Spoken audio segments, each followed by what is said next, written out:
How's it going, everybody? My name is LuckyBunz, and in today's video we're going to be breaking down the TCG Crossover event in Pokemon Go. Now with that being said, as always, if you guys do end up enjoying this video, if you do find it helpful, please make sure to smash that like button down below. It helps me out a ton with the YouTube algorithm. But with that being said, let's go ahead and get started. So first things first, let's go over the timeline for this event, and this event is actually pretty long compared to our typical events in Pokemon Go.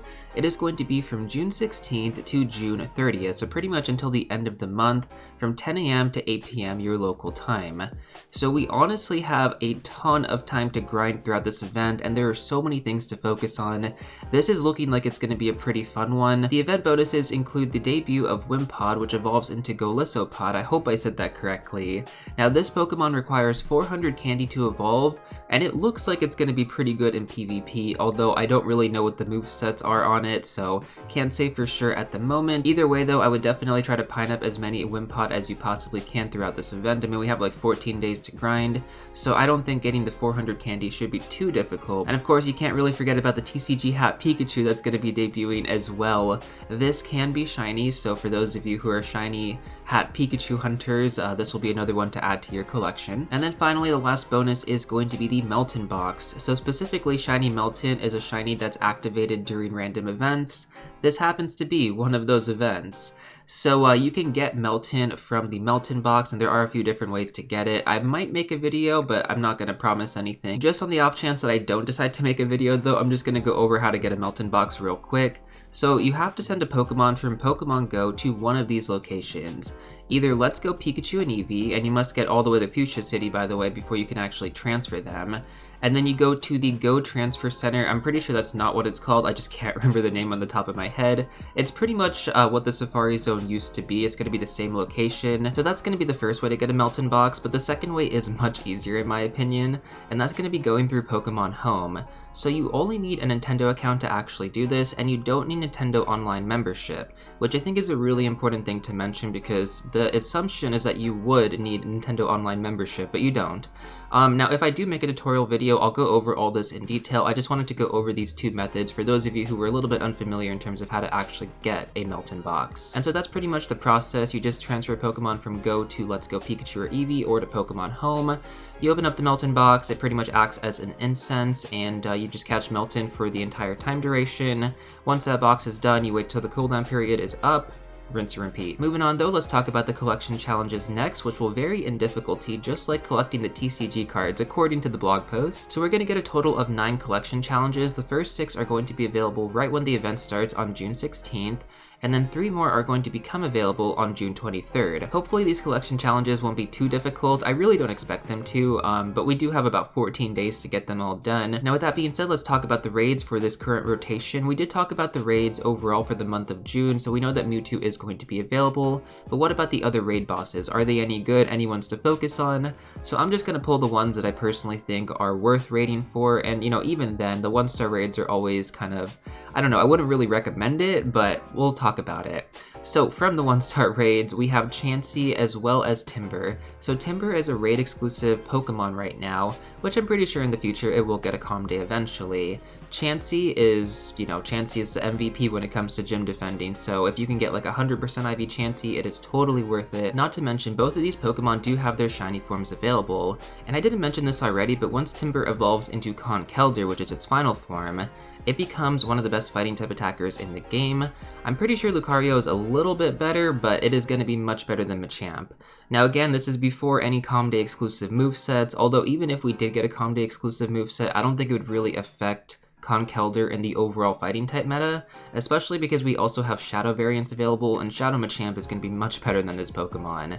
But either way, it's definitely worth going for, especially if you do end up getting that shiny. I only have like 1 that I've powered up, but yeah, besides the point, let's move on over to the 3-star raids. So for 3-star raids, the only ones that really stand out to me are going to be Snorlax and Dragonite. You also have Alolan Exeggutor and Slaking, not really worth going for. Snorlax is a really good gym defender. It's also really good in PvP as well, so if you end up getting the Hundo, that's totally worth keeping and powering up. Dragonite, I would definitely take advantage of Dragonite, maybe not for the IVs. I mean, it is pretty good as a dragon type attacker, especially if you don't have too many dragons, but I would also try to Pineapple Berry every single one of these if possible, because that's 20 candy, guys, for Dragonite, and well, let's be honest here, if you want to power one up, you're gonna need that extra candy. Now when it comes down to the 5-star raids, we already know that Mewtwo is going to be available. Once again, Mewtwo is going to be available with Shadow Ball during week 1 and Psystrike during week 2. If I had to pick between which one was going to be better for Mewtwo, Psystrike is going to be the way to go. That is Mewtwo's signature moveset, and it also is going to benefit from Stab because it is a Psychic type Pokemon. So yeah, definitely worth going for Mewtwo. A little bit harder on week 2, but if you get it with Shadow Ball and you get like the Hundo, you can always Elite TM for the secondary charge move to get it with Psystrike as well, which if you had Mega Mewtwo, you would ideally want to have both of those movesets. Like something I found out recently is that Mega Mewtwo, even with Shadow Ball and it doesn't benefit from Stab, is going to be better than most of your other Ghost type options. Like Mega Gengar is better, but it's super glassy. So yeah, Mega Mewtwo with Shadow Ball, actually the move. Now when it comes down to the Mega Pokemon, we are going to have all 3 starter evolutions available. Unfortunately, their exclusive Calm Day movesets are not going to be available when you do catch them. But still, if you end up getting the Hundo, I always think it is worth using an Elite TM to get their exclusive Calm Day moveset, especially because most of them at the moment, actually all of them at the moment, are the top of their class. Mega Venusaur is currently the best grass type in the game until Mega Sceptile comes out. Mega Charizard Y is the best fire type attacker in the game currently. I don't know if Mega Blaziken is going to be better than it. I'm going to assume that it is, but we'll have to wait until that gets released. And then Mega Blastoise is currently the best water type Pokemon in the game. Until Mega Swampert gets released. Again, all of these with their exclusive Calm Day movesets though. So Mega Venusaur with Frenzy Plant, Mega Charizard Y with Blast Burn, and Mega Blastoise with Hydro Cannon. You need to have those exclusive Calm Day movesets if you want them to be as meta relevant as I'm talking about. If they don't have the Calm Day moveset, it's worth going with another option in my opinion. I mean, like, their Mega Forms are still going to be worth it for other reasons, but specifically focus on the raid meta, you gotta make sure that they have their exclusive Calm Day movesets. So with the raids out of the way, let's go ahead and talk about the wild encounters for this event, starting off with the Kanto starters. So this is a good chance to hunt down a Hundo for your Mega Evolution if you don't already have one, especially like lucky trading these between friends.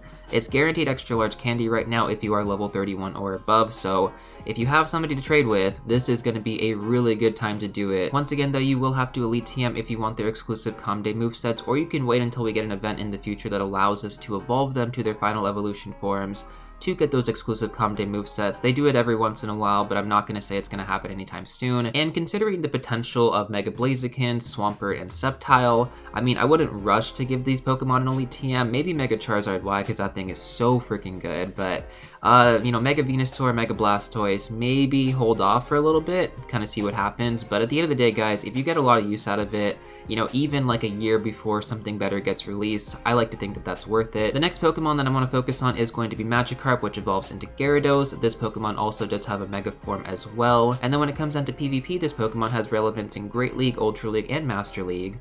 Although I will mention that it needs to have the exclusive Calm Day moveset Aqua Tail. We also have Eevee available during this event, which I'll go over a few evolutions that are worth evolving into. If you don't have too many Ice type attackers, Glaceon is a really good budget type Pokemon to use. Umbreon is going to be really good for the Great League as well as the Master League. Once again, you have to use an Elite TM to get either Last Resort or Psychic. Both are exclusive Calm Day movesets. Although when it comes down to Umbreon in its Ultra League form, you want to go for the Hundo, and you have to get it all the way to level 50 to use it. But I'm just going to tell you guys this right now.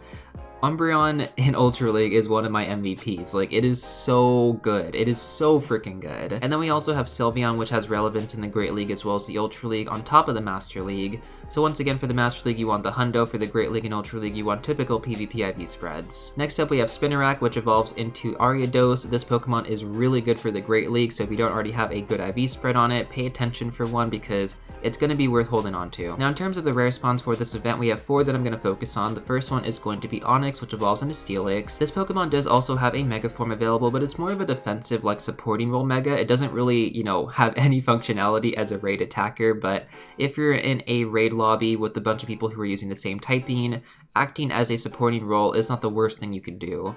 Now, additionally though, this Pokemon does have relevance in the Great League as well as the Ultra League, although you would want typical PvP IV spreads for it. Although, to be honest, if you decide to invest into one for the Ultra League, you could probably use it as a functioning Mega as well, because once again, Steelix in its Mega form is more of a supporting role Pokemon rather than a raid attacker. The next Pokemon is going to be Chansey, which evolves into Blissey. I said this earlier, this is the best gym defender in the game, either as Chansey or as Blissey. Same thing with Snorlax, really good gym defender, and I mentioned this earlier, it has relevance in the Great League, Ultra League as well as the Master League, so those Pokemon are really solid. And then finally, the last rare Pokemon is going to be Dragonite, which I think you should focus on. Slacking is also available, but I just don't really think it's worth going for.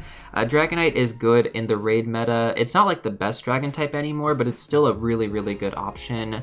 It's also good for Ultra League as well as Master League. And then just randomly, some additional featured Pokemon are going to be Solrock and Lunatone, which are going to be available both during this event, but after this event is over, Solrock is going to be available in the Eastern Hemisphere, and Lunatone is going to be available in the Western Hemisphere. Now when it comes down to field research, we have the Kanto starters available in their Stage 2 form, so Charmeleon, Ivysaur, and Wartortle. This will be a good time to farm up some candy, so definitely make sure to Pineapple Berry them, especially from field research. They can't run away, so yeah, definitely make sure to get as much candy as you possibly can. I already have a ton, so I don't really need more, but you know, for those of you out there who don't have that much candy. Wimpod is also another Pokemon that is going to be available from field research, and once again, this Pokemon requires 400 candy to evolve, which is quite a lot. And then of course we have Pikachu with a TCG hat for those of you who are going to be hunting that shiny, also available from field research. Now in terms of the rare spawns, I don't really know which quests are going to award these Pokemon, but you can get the Kanto starters in their Stage 3 forms, so Venusaur, Charizard, and Blastoise. You can also get Snorlax, Dragonite, and Slacking from these field research quests, Pineapple Berry, everything. There's no reason not to from field research, they can't run away. Pineapple Berries are going to be your best friend. If you don't want to try and catch it right now, stack it in your field research and catch it later during another event, which could actually be quite good for you if you save them long enough, either during like a Stardust event or a double candy event. It'll be totally worth it. So at the end of the day, this event definitely seems like it is geared more towards newer players, which I'm totally okay with. I personally don't really feel like it affects me all that much, so I can take a break, which is nice. But for those of you out there who don't have, you know, the meta Pokemon that I mentioned, definitely take advantage of them during this event. It's a really good opportunity, especially for the Kanto starters. So yeah, grind hard, guys. Other than that, I don't really have too much else for you, but if you do want some more additional tips and tricks, check out these videos right here. Before you go though, don't forget to smash that like button, subscribe, and I'll see you all real soon in the next one.